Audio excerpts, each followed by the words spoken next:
사랑하는 새벽나라 친구들 반갑습니다. 여러분과 함께 말씀을 나눌 이호준 목사입니다. 여러분은 혹시 누군가의 진심을 의심해 본 적 있으신가요? 상대방이 나에게 내가 너를 얼마나 아끼고 사랑하는지 알지? 다 널 위해서, 널 사랑해서 그러는 거야. 라고 진심을 표현하는데 여러분이 보기에 그 사람의 행동에서 나를 아끼거나 사랑하는 태도는 전혀 보이지가 않을 때, 그럴 때 우리는 그 사람의 진심을 의심하게 되죠. 우리는 교회에서 수도 없이 하나님께서 당신을 사랑하십니다. 라는 말을 듣습니다. 과연 하나님께서는 우리를 정말 사랑하실까요? 오늘 말씀을 통해 여러분과 함께 하나님의 진심을 헤아려 보길 원합니다. 오늘 여러분과 함께 나눌 말씀의 제목은 은혜를 세어봐입니다. 오늘의 말씀은 시편 103편 1절에서 11절입니다.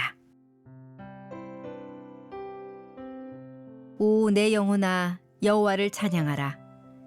내 속에 있는 모든 것들아, 그 거룩하신 이름을 찬양하라. 내 영혼아, 여호와를 찬양하고 그분께서 베풀어 주신 모든 은혜를 잊지 마라.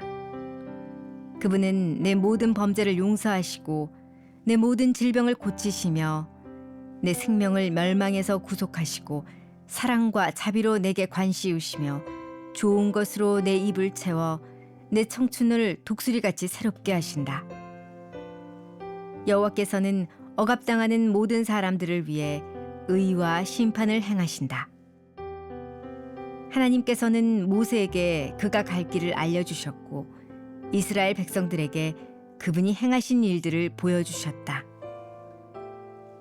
여호와께서는 자비로우시고 은혜로우시며 화를 더디내시고 사랑이 넘쳐나는 분이시다. 항상 꾸짖지는 않으시고 끝까지 진노를 품지도 않으시리라. 하나님께서는 우리를 죄인으로 대하지 않으셨고 우리 죄악에 따라 갚지 않으셨다. 하늘이 땅 위에 높이 있는 것처럼 하나님을 경외하는 사람들에 대한 그분의 사랑도 크다. 오늘 다윗은 스스로를 향해 이렇게 촉구합니다. 내 영혼아, 하나님을 찬양하라. 내 속에 있는 모든 것들아, 하나님을 찬양하라. 이 시편 기자의 외침은 우리가 어떤 존재로 이 땅에서 살아야 하는지를 기억하게 합니다. 우리는 주변 사람들과 경쟁하기 위해 태어난 것도 아니고 나 자신의 욕망을 이루기 위해 태어난 것도 아닙니다. 우리는 우리의 지성과 감정과 의지와 마음을 다해 하나님을 찬양하기 위해 태어났습니다. 그 찬양은 강압적이고 기계적인 찬양이 아닙니다. 상대를 향한 감격 속에 자발적인 기쁨과 감사로 가득한 찬양입니다. 그래서 우리는 찬양하면 할수록 찬양이 하나님을 위한 일이면서도 동시에 나 자신을 위한 일임을 깨닫게 됩니다. 그러면 우리는 어떤 내용과 목적을 가지고 찬양해야 할까요? 오늘 본문 1절부터 2절까지 말씀을 함께 읽겠습니다. 오, 내 영혼아, 여호와를 찬양하라. 내 속에 있는 모든 것들아, 그 거룩하신 이름을 찬양하라. 내 영혼아, 여호와를 찬양하고 그분께서 베풀어 주신 모든 은혜를 잊지 마라. 먼저 우리는 하나님의 이름을 찬양합니다. 자세히 말하면 하나님께서 행하신 일들을 찬양합니다. 하나님께서 우리에게 행하신 많은 일들은 하나의 단어로 요약됩니다. 바로 은혜입니다. 우리는 하나님의 은혜를 찬양하는 자들입니다. 자세히 말하면 우리는 나의 죄를 용서하신 하나님의 은혜를 찬양합니다. 죄로 인해 멸망할 운명인 나를 예수 그리스도를 통해 구원해 주신 그 은혜를 찬양합니다. 예수 그리스도 안에서 나에게 사랑과 자비의 왕관을 씌워주시고 세상을 통치할 권세를 주신 그 은혜를 찬양합니다. 내 소원보다 더 좋은 것들로 나의 삶을 채워주셨고 앞으로 채워주실 은혜를 찬양합니다.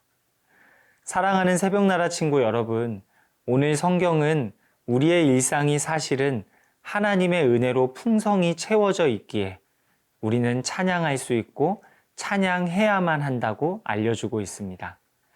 오늘 우리가 해야 할 일은 눈앞의 문제들과 지루한 삶의 현장에서 눈을 돌려 삶의 토대와 배경이 되어 나에게 너무나 익숙해져 버린 하나님의 은혜를 다시 기억하는 것입니다.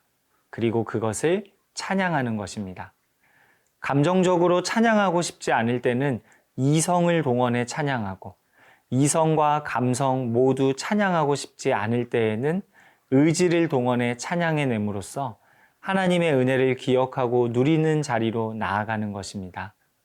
오늘 하루 이 말씀을 기억하며 여러분의 삶에 하나님을 찬양하는 시간을 회복하시길 주님의 이름으로 축원합니다.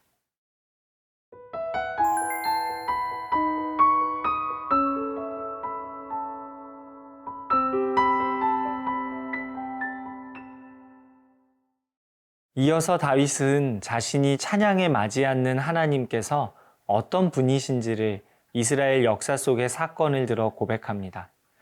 하나님께서는 분명 모든 사람들을 위해 의와 심판을 행하시는 분입니다. 하나님께서 정의롭지 않으시다면 이 세상의 수많은 피해자들은 그들의 억울함을 해소할 길이 없을 것입니다. 그런데 그 정의로우신 하나님께서 사람들에게 당신 스스로를 드러내시는 모습은 우리의 예상과 사뭇 다릅니다. 오늘 본문 8절부터 9절까지 말씀을 함께 읽겠습니다.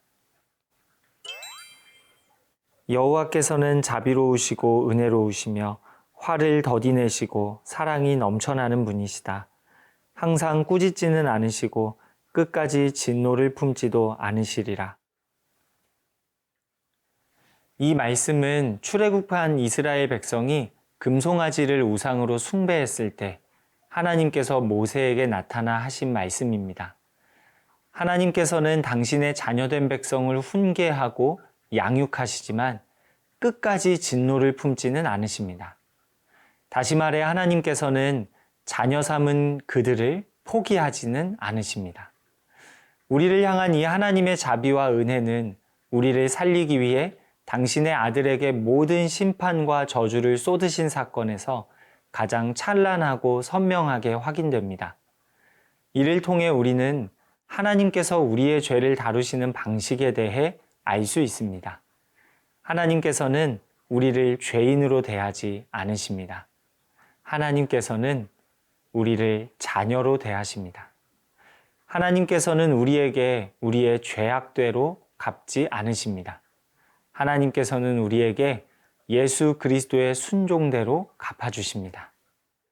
사랑하는 새벽나라 친구 여러분, 다윗은 예수 그리스도의 죽으심과 부활을 보지 못했음에도 하나님의 은혜와 자비가 너무나 풍성하다고 찬양했습니다. 우리는 예수님의 십자가 사건을 통해 그 모세와 다윗보다 훨씬 더 크고 선명하게 우리를 향한 하나님의 은혜와 자비를 보고 누릴 수 있는 사람들입니다. 여러분을 향한 하나님의 은혜와 자비가 선명해질수록 여러분의 삶을 찬양과 감사와 믿음과 능력으로 풍성하게 채울 수 있을 것입니다. 오늘 하루 예수님의 죽으심과 부활하심을 묵상하며 여러분을 위한 하나님의 은혜와 자비와 사랑이 얼마나 큰지를 기억하고 찬양하시는 저와 여러분이 되길 소망합니다. 은혜와 자비가 풍성하신 하나님, 예수 그리스도를 바라볼 때 내 일상을 가득 채우는 하나님의 은혜와 자비를 의심할 수 없음을 고백합니다. 오늘 하루 내 모든 것을 동원해 하나님을 찬양하게 해주세요. 예수님 이름으로 기도합니다. 아멘.